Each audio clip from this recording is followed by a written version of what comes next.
Hola a todos, ¿qué tal? Bienvenidos al ciclo de Krebs, este conjunto de reacciones que estáis viendo aquí.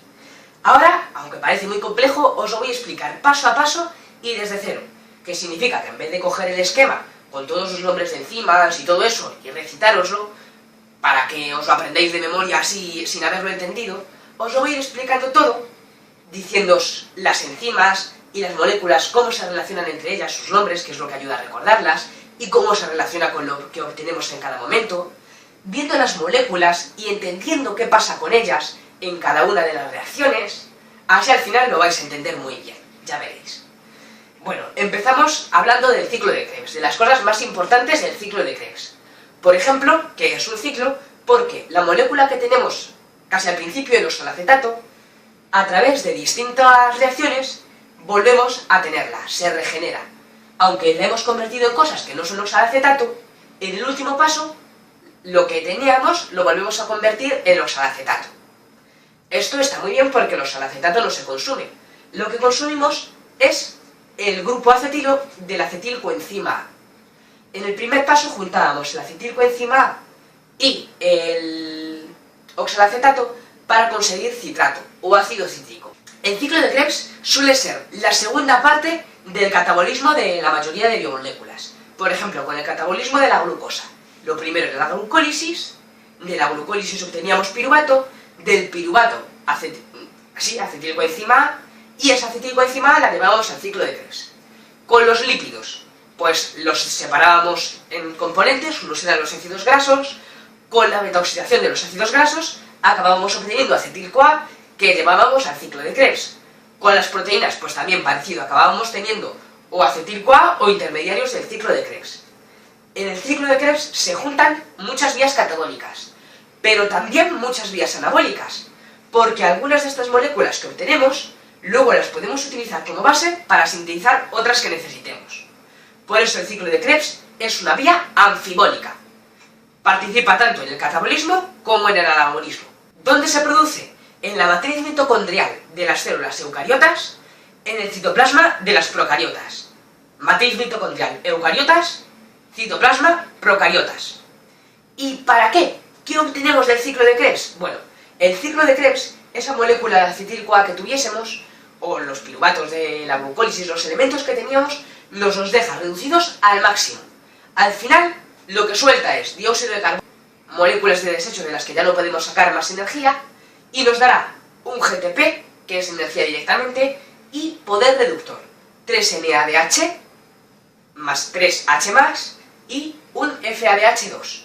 Ya os expliqué en los vídeos anteriores cómo se sintetizaban estos, y os dije que al final nos daría mucha energía en el proceso de fosforilación oxidativa, con la cadena de transporte de electrones. Como ya os lo conté antes, pues no lo vuelvo a contar ahora, ¿no?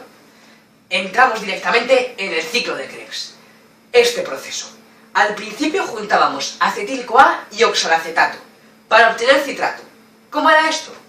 Mirad, la acetil-CoA tiene 2 carbonos en su grupo acetilo. El oxalacetato tiene 4. Si los juntamos, obtendremos una molécula de 6 carbonos con todos esos hidrógenos, estos oxígenos, los enlaces así, que es justamente el citrato. Y ahora empezamos a trabajar con el citrato para ir obteniendo las moléculas que queremos. En el segundo paso, el primero había sido sintetizar el citrato con el oxalacetato y la acetil-CoA, no os digo todavía las enzimas. En el segundo paso, el citrato lo transformamos en isocitrato. Solo ha cambiado de sitio este OH, ¿veis? Citrato y isocitrato.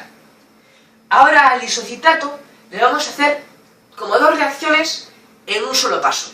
Como son 2, algunos libros, algunos profesores, algunos vídeos, muchos vídeos de YouTube, lo explican en 2 pasos. Solo que en mi libro viene en uno solo, y además creo que para bachillerato basta con esto. Si no, vuestro profesor os lo habrá dicho. Vosotros aprendedlo como os haya dicho vuestro profesor. Es solo un paso más. Lo que pasa es que esos 2 pasos los realiza la misma enzima, los realiza seguidos, y por tanto se puede concentrar en uno. Y así nos ahorramos un nombre de una molécula. El caso es que al isocitrato le vamos a romper ese enlace y se van a liberar 2 hidrógenos. Un H-, un H+. De esos dos hidrógenos, uno, el que tenga la carga negativa, el que tenga los 2 electrones, en vez de ese que no tiene electrones, ese se lo lleva el Na+, y se reduce a NaDH, más H+. Esto de aquí, que nos ha quedado, cuando se reordenan sus enlaces, es dióxido de carbono. Así que en este paso es este de aquí, en el que liberábamos dióxido de carbono y obteníamos un NaDH gastando Na+. Es el primer momento en el que obtenemos energía. Si os dais cuenta, el siguiente paso es muy parecido. Y al alfa-cetoglutarato le hacemos algo muy parecido. Ahora además entra una SCOA, una coenzima A, ahí con ese azufre y este hidrógeno, que va a ir a romper este enlace y a ocupar ese sitio. Así que se liberará dióxido de carbono, el hidrógeno que llevaba la coenzima A y este otro hidrógeno, que utilizaremos para sintetizar NaDH, obtener dióxido de carbono, y lo que nos queda es succinil-CoA. Sería este paso de aquí, de alfa-cetoglutarato a succinil-CoA, obteniendo NaDH y dióxido de carbono. En el siguiente paso, este de aquí, pasamos de succinil-CoA a succinato, y además sintetizábamos el GTP. ¿Cómo? Mirad, ese enlace que tenemos aquí es un enlace de alta energía, de esos que cuando rompíamos nos daban suficiente energía para sintetizar un nucleótido trifosfato como ATP o GTP a partir del nucleótido difosfato y un fosfato inorgánico. Aquí, con un fosfato inorgánico y GDP, guanosin difosfato, al romper ese enlace obtenemos energía para, mediante la fosforilación a nivel de sustrato, sintetizar GTP. Y la SCOA se va. Lo que nos queda es succinato. Vamos a repasar. Volvemos al esquema. Primero, acetilcoenzima más oxalacetato nos daban citrato. El citrato a isocitrato. El isocitrato a alfa-cetoglutarato y ahí obteníamos nuestro primer NaDH. El alfa-cetoglutarato a succinil-CoA y obteníamos otro NaDH. El succinil-CoA a succinato y obteníamos GTP. Bueno, pues ahora ese succinato le vamos a hacer otra modificación. ¿Veis ese enlace que tenemos ahí? Pues si lo convertimos en un doble enlace, liberamos dos hidrógenos. Y esos dos hidrógenos se los lleva un FAD, convirtiéndose en FADH2. Otra coenzima reducida con poder reductor que podremos utilizar luego. Solo duplicando ese enlace. Se convierte en fumarato. Estamos terminando. Ya veis que este ciclo es bastante corto de explicar de esta forma, condensando los dos pasos. Y si no también, no es complicado, no tengáis miedo. Al fumarato le vamos a realizar otra reacción más, una de las últimas, con una enzima, os voy a decir cómo se llama esta enzima, que es la fumarasa, se parece mucho a fumarato, o fumarato hidratasa, porque lo que hace es coger una molécula de agua y ponérsela ahí al fumarato, para convertirlo en malato. Y el último paso del ciclo de Krebs es cambiar de sitio eso H, pasarlo aquí con un doble enlace y liberar dos hidrógenos.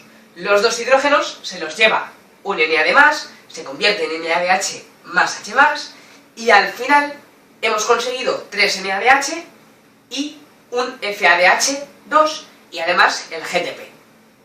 Volveríamos a tener oxalacetato. Así que, repasando, de coenzima y oxalacetato, citrato, de citrato a isocitrato.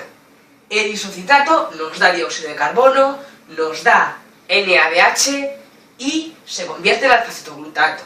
El alfa-cetoglutarato, otro dióxido de carbono, utilizamos ahí, interviene esa SCOA, obtenemos otro NADH, succinil-CoA.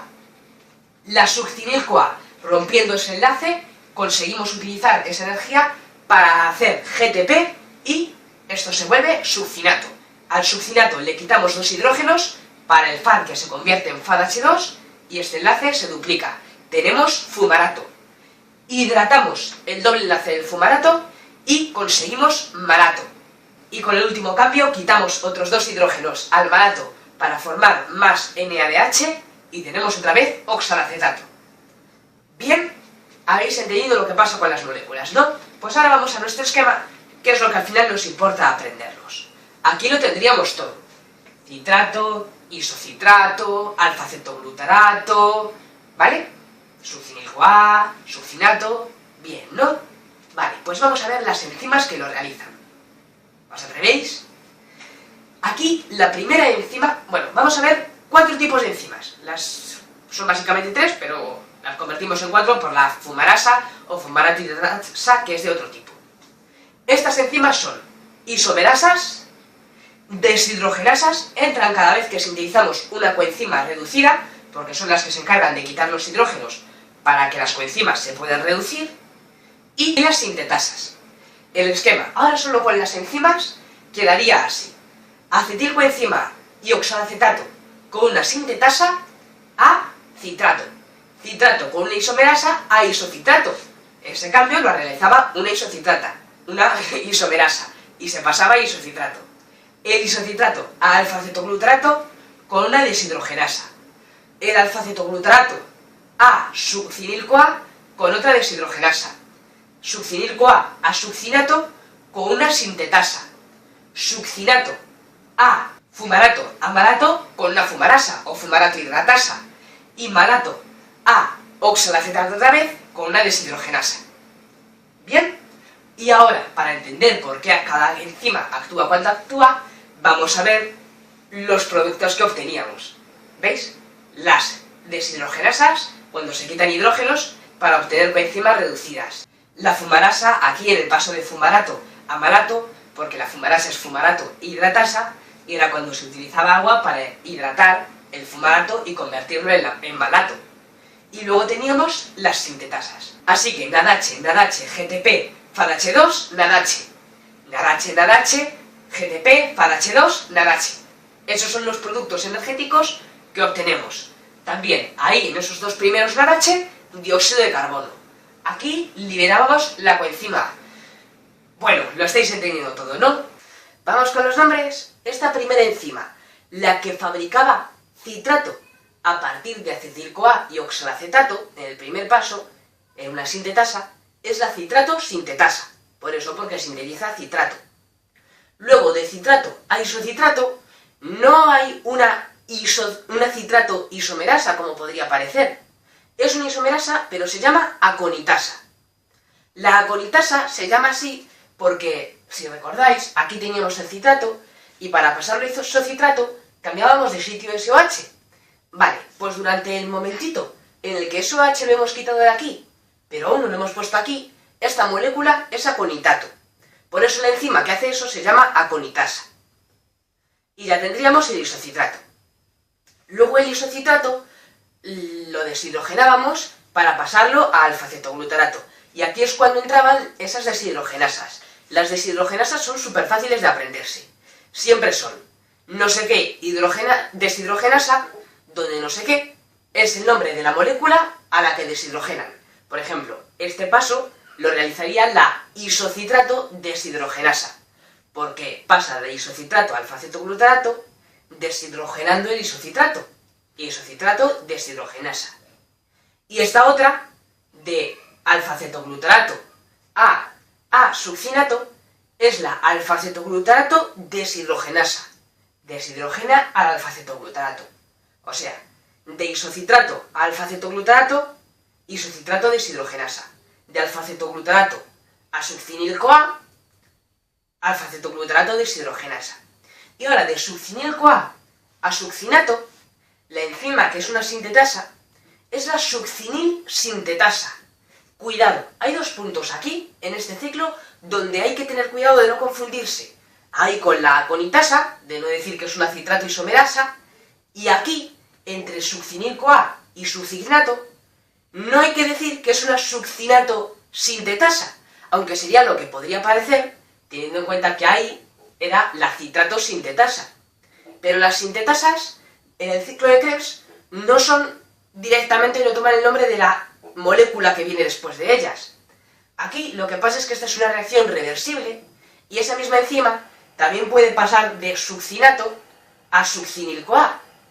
Entonces, ahora, aunque sea de succinil-CoA a succinato, la enzima es succinil sintetasa.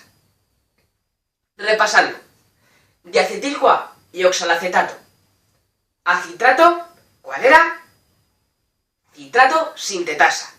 De citrato a isocitrato, aconitasa. De isocitrato a alfa-cetoglutarato, isocitrato deshidrogenasa. De alfa-cetoglutarato a succinil-CoA, alfa-cetoglutarato deshidrogenasa. De succinil-CoA a succinato, succinil sintetasa. Y seguimos. De succinato pasábamos a fumarato, con la enzima succinato deshidrogenasa. Estas ya sí que son más fáciles. Tenemos el fumarato y recordad la fumarato hidratasa o fumarasa para pasar de fumarato a malato.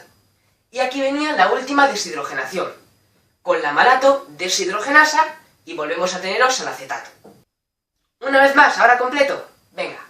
Acetil-CoA y oxalacetato con citrato sintetasa a citrato. Citrato con aconitasa a isocitrato.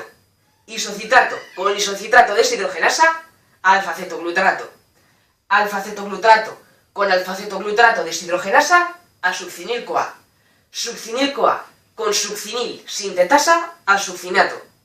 Succinato con succinato deshidrogenasa a fumarato. Fumarato con fumarasa o fumarato hidratasa a malato. Malato con malato deshidrogenasa a oxalacetato. Ciclo de Krebs. Espero haberos ayudado a entenderlo un poquito más y a que con todas las veces que lo hemos repetido se os haya quedado un poquito más todos estos nombres. Ahora podéis, yo os diría que cogieseis un papel e intentaseis escribir todo lo que recordaseis, todos los pasos, así haciéndolo en un círculo como este, por ejemplo, y a lo mejor os sorprendéis. Y luego también podéis buscar canción ciclo de Krebs. Hay canciones bastante buenas en YouTube, porque si os habéis dado cuenta, todos estos riman, todas las moléculas riman, todas acaban en ato. Y las enzimas también riman, acaban en asa. Y bueno, dicho esto, espero haberos ayudado y hasta pronto.